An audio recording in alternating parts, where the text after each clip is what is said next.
आज की कहानी है फहद की कहानी।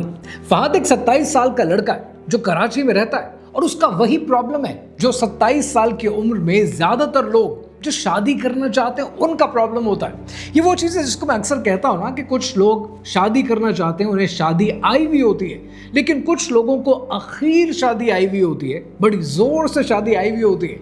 लिहाजा फहद अर्जेंट बेसिस पर शादी करना चाहता था। अब यहाँ पर ये समझना जरूरी है कि फहद की जो फैमिली है ये एक एफ्लुएंट बिजनेस फैमिली है, यानी जिस कारोबार में हाथ डालते हैं वो कारोबार चल जाता है। हर नए महीने में एक नया कारोबार शुरू करते हैं। Every now and then they start something new और उनके वो कारोबार चल जाते हैं। जायदादें हैं, प्रॉपर्टी हैं, बिल्डिंग्स हैं, किराए अलग आते हैं, कारोबार अच्छे चलते हैं। और इस बिजनेस फैमिली के अंदर ये सबसे छोटा बेटा है जिसकी शादी करना चाहते हैं उसके वालिदैन और वो खुद भी। और ऐसे में सबसे ज़्यादा जो परेशान है वो उसकी शादी करना चाहती है उसकी माँ, जो रोज़ रात को ख्वाब में भी यही सोचती है कि क्या होगा, कि मेरा बेटा कभी तो अपना घर बसाएगा, किसके साथ बसाएगा, अच्छा रिश्ता कहाँ से मिलेगा, पढ़ी लिखी लड़की कैसे मिलेगी। अब यहाँ पर एक बात समझनी जो आपके लिए बड़ी ज़रूरी है वो ये कि अक्सर एंड दिस इज समथिंग कि जो हमारे माशरे में हो रहा है, जो बिजनेस फैमिलीज होती हैं उनके यहाँ रिश्ते में ये एक प्रॉब्लम आती है कि वो लोग कि जो सैलरीड क्लास से आते हैं वो अपना रिश्ता ज़्यादातर नहीं करना चाहते। वजह कि सैलरीड क्लास के लोग अक्सर ये सोचते हैं, मैं सबकी बात नहीं कर रहा, अक्सर ये सोचते हैं कि सैलरी में ना एक फिक्स पैसे आ रहे होते हैं, बिजनेस का क्या पता चले ना चले क्या हो। एंड लाइक वाइस वर्सा कि जो बिजनेस फैमिली से आते हैं वो सैलरी पे सोचते हैं कि यार तो लगी बदी तनख्वाह है, इसमें तो इतना ही मिलेगा। लिहाजा ऐसे में मैं कितनी ऐसी बिजनेस फैमिलीज को जानता हूँ जिन्हें सबसे बड़ा प्रॉब्लम रिश्ते के वक्त यह आता है कि कोई पढ़ी लिखी लड़की नहीं मिलेगी, मुश्किल हो जाएगी, किसी कारोबारी ख़ानदान से लेनी पड़ेगी क्योंकि फहद इतना पढ़ा लिखा नहीं है। अब ऐसे में जिस तरह की ब्रीड हम अपने बच्चों को दे रहे हैं, जिस तरह से हमारे बच्चे परवान चढ़ रहे हैं, ऐसे में एक पढ़ी लिखी लड़की एक अनपढ़ फहद के साथ क्यों सेटल होगी। लिहाजा माँ को तो बड़ी परेशानी है कि ऐसी लड़की मिलनी चाहिए कि जो हमारी फैमिली में एडजस्ट कर सके। अब जनाब होता क्या, होता यह है कि फाइनली फहद का रिश्ता हो जाता है, एक ऐसी लड़की के साथ हो जाता है जो पढ़ी लिखी है, जो देखने में अच्छी है, हुस्न रखती है और उसके ख़ानदान उसकी शादी कराने में दिलचस्पी रखते हैं। इन दोनों के ख़ानदानों की आपस में बात होती है और पाकिस्तान में वैसे भी आपने देख रखा है कि हमारे यहाँ एक अच्छी बहू ज़मानत समझी जाती है कि पूरे ख़ानदान को ऊपर लेकर चली जाएगी। अच्छा, ये जो कहानी है, फहद की जो कहानी है, इसमें एक ट्विस्ट ज़रूर है और वो ट्विस्ट ये है कि जिस लड़की से इसका रिश्ता होता है वो पढ़ी लिखी है, खूबसूरत है, रख रखाव जानती है, वो माशरे में उठते बैठते कैसे हैं उसको सब समझ है इन चीज़ों की, अंग्रेज़ी भी बोलती है। पर जब उसकी फैमिली को राब्ता करते हैं, या तो वालिद बाहर होते हैं या वो फ़ोन पर तो सारी फैमिली अच्छी बात करती है लेकिन मिलने से कतराते हैं, या कभी गांव दूर होता है। लेकिन ये इतना बड़ा प्रॉब्लम नहीं था क्योंकि लड़की अच्छी थी। और ये कहानी किसी लड़की की बुराई नहीं है, ये कहानी एक बुरी औरत की भी कहानी नहीं है, ये कहानी है एक ऐसे ख़ानदान की कि जहाँ पर पूरे ख़ानदान का फ़ैसला सब मिलकर लेते हैं, इज्तमाई फ़ैसला होता है लेकिन फिर भी गलत साबित हो जाता। खैर जनाब, कहानी में रिश्ता हो जाता और रिश्ते के वक्त जब लेन देन होता है तो उस लेन देन में उल्टा काम होता है। और वो उल्टा काम इस तरह से होता है कि जहाँ पर लड़के वाले ज़्यादा गिफ्ट देते हैं यहाँ पर लड़की वाले ज़्यादा गिफ्ट देते हैं। यानी एक ऐसी लड़की जो पढ़ी लिखी भी है, जिसे रख रखाव भी आता है, जिसे तमीज़ तहजीब सब छू कर गुजरी है, वो ज़्यादा गिफ्ट दे रही है। वो हर रिश्तेदार को उसकी बर्थडे पे, उसके इंपॉर्टेंट डेज पर, एग्ज़ाम्स पे कॉल्स भी कर रही है। वो अपनी माँ का यानी होने वाली सास का भी ख्याल रख रही है, उनको भी कॉल कर रही है। वो हर एक को तहाइफ भी दे रही है। तो ऐसे में पूरे ख़ानदान के अंदर उसकी इज्जत सोचो कितनी बढ़ जाएगी। This video is brought to you by tap tap send. अगर आप पाकिस्तान से बाहर रहते हैं, ओवरसीज़ में हैं, यूके में हैं, यूरोप में हैं, अमेरिका में, ऑस्ट्रेलिया में, और आपको अपने प्यारों को अपने घर पे पाकिस्तान में पैसे भेजने होते हैं तो टैप टैप सेंड एक बेहतरीन मनी ट्रांसफ़र की ऐप है जहां पर आपके पैसे एक टैप पर آپ کے پیاروں تک پہنچ جاتے ہیں۔ ٹیپ ٹیپ سینڈ کی خوبصورتی یہ ہے کہ جب آپ یہ ایپ ڈاؤن لوڈ کرتے ہیں اور منیمم اماؤنٹ ٹرانسفر کرتے ہیں تو آپ کے ٹرانزیکشن چارجز زیرو ہو جاتے ہیں۔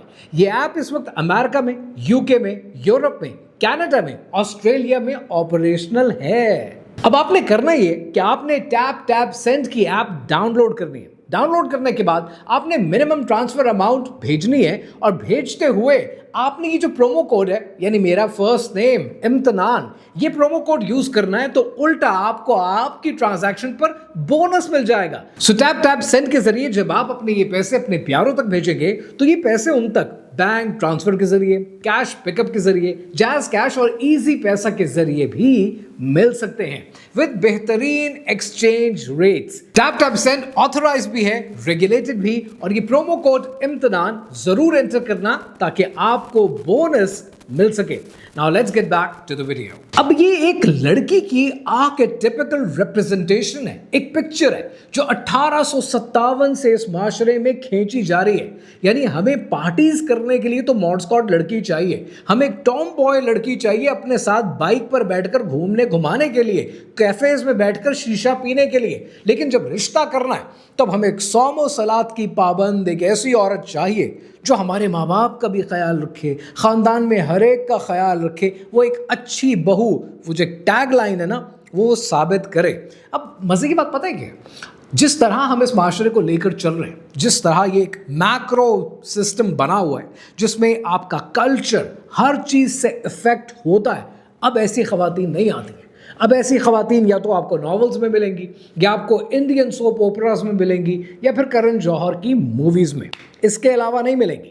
یہ خاتون جیسے رشتہ ہوتا ہے مہنگے مہنگے تحفے دیتی ہے، ڈیزائنر ہینڈ بیگز دیتی ہے، ڈیزائنر پرفیومز دے رہی ہے۔ And that just reminds me one thing, بہت پرانی بات ہے، میں انگلینڈ میں پڑھتا تھا، پڑھنے کے بعد وہاں کاروبار اسٹیبلش کیا، تو جب پاکستان آتا تھا نا تو میں بڑے مہنگے مہنگے تحفے دیا کرتا تھا۔ تو ایک دن میری والدہ نے نا، اللہ جنت نصیب کرے، انہوں نے مجھے بیٹھ کر کہا کہ یہ مہنگے تحفے جو تم دیتے ہو نا، اور یہ عید کے اوپر بڑی بڑی عیدیاں دیتے ہو، stop it, it's not needed.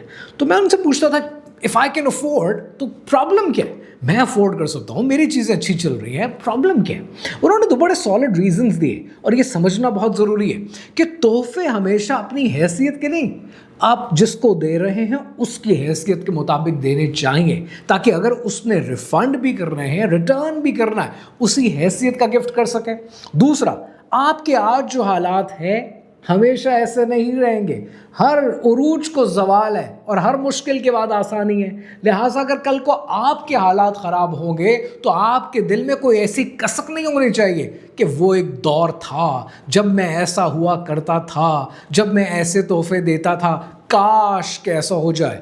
اللہ سبحانہ و تعالیٰ نے کیا کہا ہے کہ کاش زندگی میں نہیں ہونا چاہیے۔ میری زندگی میں اچھا وقت بھی آیا، میری زندگی میں برا وقت بھی آیا، پر میری زندگی میں کاش نہیں ہے، because I'm enjoying the time I'm having right now and I look forward کہ آگے آنے والا دن میرے لیے کیا لے کر آتا ہے۔ ہو سکتا ہے مشکلات زیادہ ہو سکتا ہے آسانیاں زیادہ ہو۔ اسی لیے اسلام نے آپ کو، وہ جو لوگ لٹک جاتے ہیں نا پنکھے سے، اسی لیے منع فرمایا۔ اینیویز یہ خاتون مہنگے مہنگے تحفے دیتی ہے، ہر ایک کا دل جیتتی ہے، اور پھر فائنلی رشتہ کنورٹ ہوتا ہے، ان کی شادی ہو جاتی ہے۔ اب شادی کے اوپر 50 لاکھ روپے کا مہر رکھا جاتا ہے، کیونکہ لڑکی اتنی اچھی ہے، لڑکی پڑھی لکھی ہے، لڑکی صوم و صلات کی پابند ہے، لڑکی ہر ایک کا خیال رکھتی ہے، لڑکی ماں کو ریگولرلی کال کرتی ہے، گڈ مارننگ کے میسیجز کرتی ہے، جو کہ آپ کے خاندان میں اکثر بزرگ آپ کو صبح صبح واٹس ایپ کے گروپ پہ کرتے ہیں۔ لہٰذا یہ لڑکی آپ کو اس طرح کے میسیجز آپ کی ماں کو کرتی ہے، فہد کی ماں کو کرتی ہے، لہٰذا یہ خاندان 50 لاکھ روپے کے مہر پر ایگری ہو جاتا۔ اس کے بعد کہانی یہ ہوتی ہے کہ جیسے ہی شادی ہوتی ہے یہ لڑکی بزنس میں نا اچھے آئیڈیاز کنٹریبیوٹ کرنے لگتی ہے۔ یہاں پر لوگوں کے کاروبار نہیں چل رہے، 30 سال کے لوگ بے روزگار بیٹھے ہیں، اور یہ خاتون نئی آئی ہے اور بزنس میں اچھے آئیڈیاز کنٹریبیوٹ کر رہی ہے، وہ بھی شارک ٹینک دیکھے بغیر۔ خیر یہ خاتون ان کو اچھے آئیڈیاز دیتی ہے، وہ کہتے ہیں کتنی اچھی بہو ہے، کتنی اچھی چیز لے کر آئے ہیں آپ، کیونکہ شو پیس ہوتا ہے نا ہمارے یہاں، تو وہ شو پیس جو ہے وہ اچھے آئیڈیاز کنٹریبیوٹ کرتی ہے، اس کے آئیڈیاز پہ امپلیمنٹیشن شروع ہو جاتی ہے۔ پھر وہ کہتی ہے کہ सेफ्टी के लिए एक जॉइंट अकाउंट तो होना चाहिए। लिहाजा खानदान और फहद मान जाते हैं कि बहू का एक जॉइंट अकाउंट होना चाहिए। फिर जॉइंट अकाउंट में पैसे भी आने लगते हैं। अब वो 50 लाख रुपए कहाँ गए वो तो एक अलग कहानी है, वो तो उसका मेहर था, उसने अपने लिए कहीं ना कहीं संभाल के रख लिया। अब जॉइंट अकाउंट भी खुल जाता है, उसके बाद उसको बिजनेस में इंगेज कर लिया जाता है। जब वो बिजनेस में इंगेज होती है तब वो उनको बताती है कि उनके बिजनेस में कहाँ कहाँ पर चोरियां हो रही हैं। उनका स्टाफ जो 20-20, 25-25 साल से उनके डिफरेंट वेंचर्स में काम कर रहा है, कहाँ कहाँ पर क्या क्या गलत हो रहा है, उनकी आंखें खुलने लगती हैं। और इस सारी कार्रवाई में इस बहू का, जिसका नाम ना मैंने कोई लिया ना मैं लेना चाहता हूँ, वजह मैंने फहद का एक फिक्टिशियस कैरेक्टर आपको दे दिया, मैं एक लड़की का फिक्टिशियस कैरेक्टर आपको नहीं देना चाहता ताकि आप इस चीज़ को स्टीरियोटाइप मत कर लें। उस लड़की का कंट्रीब्यूशन बिजनेस में आना शुरू हो जाता है। जो फहद है उससे जो बड़ा भाई है ना, वो नोट करता है इन चीज़ों को, वो ख़ानदान वालों को बताने की कोशिश करता है। लेकिन इंटरेस्टिंग बात यह है कि बहू का जो सबसे बड़ा वोट बैंक है घर के अंदर, वो उस फहद की माँ है, जो कहती है कि तुम शुक्र करो कि तुम्हारी एक पढ़ी लिखी लड़की से शादी हो गई है and she is contributing towards your business, अच्छे आइडियाज़ दे रही है, तुम्हारे अकाउंट्स मैनेज कर रही है, बिजनेस में पार्टनर बनती जा रही है, इसलिए अब 4 डॉक्यूमेंट्स उसके नाम पर कर देंगे तो कोई बुराई नहीं है। आहिस्ता आहिस्ता वो बिजनेस के डॉक्यूमेंट्स अपने नाम करना शुरू करती है, बिल्डिंग्स और प्रॉपर्टी उसके नाम पर आना शुरू होती है। और फिर एक दिन पता चलता है कि 31 लाख रुपए, 50 तोला सोना और 4 प्रॉपर्टीज़ के डॉक्यूमेंट्स गायब हैं। लिहाजा पहला शक किस पर जाता है? खानदान का पहला शक इस बहू पर जाता है। लेकिन माँ हर एक को चुप करा देती है, हर शक करने वाले को चुप करा देती है कि ये लड़की ऐसा कर नहीं सकती है। लिहाजा फहद को जो बड़ा भाई है, जो अ लिटिल स्केप्टिकल है, वो इसको इन्वेस्टिगेट करना शुरू करता है, सीसीटीवी देखना शुरू करता है, बैंक की ट्रांजैक्शंस पढ़ना शुरू करता है एंड फाइनली वो नतीजे तक पहुंच जाता है कि they have all been conned. Urdu का एक बड़ा मशहूर मुहावरा है कि जब तक लालची जिंदा है नौसरबाज नहीं मर सकता। They have all been conned. और ये जो कॉन हुआ इनके साथ, इस कॉन को जब इन्वेस्टिगेट किया जाता है, फहद का बड़ा भाई इन्वेस्टिगेट करता है, तो पता ये चलता है कि वो लड़की अब तो घर में नहीं है, वो तो जा चुकी है। वो ये सब कुछ लेकर 9, 2, 11 हो चुकी हैं। वो जो खातून चली गई हैं, जब उनकी इन्वेस्टिगेशन होती है तो पता चलता है ये उनका पहला निकाह नहीं है, इनके 3 निकाह इसी तरह के और भी हो चुके हैं और उन पर भी FIR दर्ज हैं। लेकिन चूंकि CNIC फेक थे, लिहाजा इनकी गिरफ्तारी नहीं हो सकी। अब पता ये चलता है कि ये खातून अब कराची में नहीं, अब इस्लामाबाद में पाई जाती और वहां पर उन्होंने एक गोल्ड स्मिथ से, एक सुनहरे से शादी कर ली है। अब उसके ऊपर एक अलग FIR बाद में कहीं दर्ज होगी। और इनकी जो खालाएं थी जिन्होंने ये रिश्ता करवाने में अहम किरदार अदा किया, वो एक US में रहती है, एक UK में रहती है और वहाँ पर भी उनका यही ऑक्यूपेशन है। वो शादियाँ करती हैं, पैसा लेती हैं, निकल जाती हैं, ये सारा काम इसी तरीके से चलता रहता है। अब यहाँ पर इंपॉर्टेंट पता है क्या है? यहाँ पर एक पूरी ट्रेजेक्ट्री है जिसको समझना ज़रूरी है। स्टेप 1 पर सबसे पहले ट्रस्ट बिल्ड किया जाता है। जब तक आपका भरोसा नहीं होगा, आप इनके चुंगल में नहीं फंसेंगे। So trust is the first and the foremost element of the whole game. फिर उसके बाद आती है गिफ्टिंग। और गिफ्ट्स पे तो मैं हमेशा कहता हूँ, मैं आपको भी कहता हूँ, कितने ऐसे फॉलोअर्स हैं जो कहते हैं सर आपको गिफ्ट भेजने हैं, और मैं हमेशा मना करता हूँ कि I don't need any gifts. वजह पता है क्या है? गिफ्ट होता एक बेवकत किस्म की चीज़ है as far as the product is concerned, not your emotion.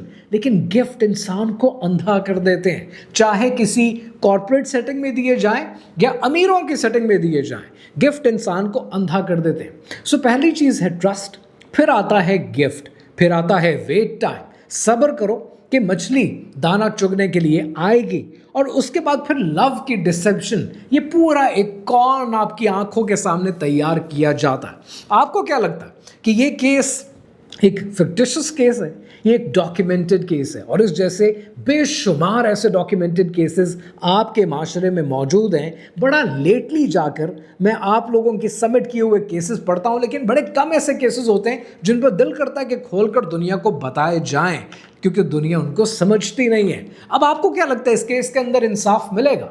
इस केस में इंसाफ हो नहीं सकता। उसकी वजह यह कि हर डॉक्यूमेंट जो इस खानदान ने साइन किया वो रजामंदी से साइन किया।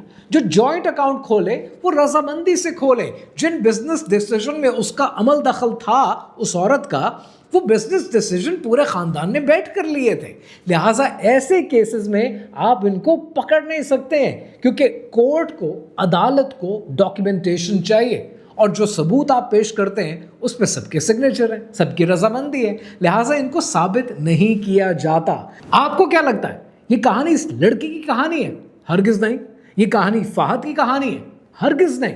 ये कहानी इस पूरे खानदान की कहानी है? बिल्कुल नहीं। ये कहानी क्या एक कौन की कहानी है? नहीं।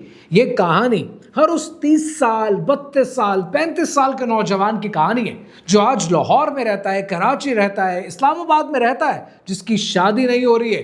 ये हर उस इंसान की कहानी है जो इस माशरे में जिंदा है, शादी की उम्र जो इस माशरे ने डिक्लेयर कर रखी है उस उम्र से गुजर रहा है, और उसको शादी के लिए, लोनलीनेस को ख़त्म करने के लिए एक पार्टनर की ज़रूरत है। लेकिन उसकी इस लोनलीनेस को, उस अकेलेपन को कोई समझने को तैयार नहीं है।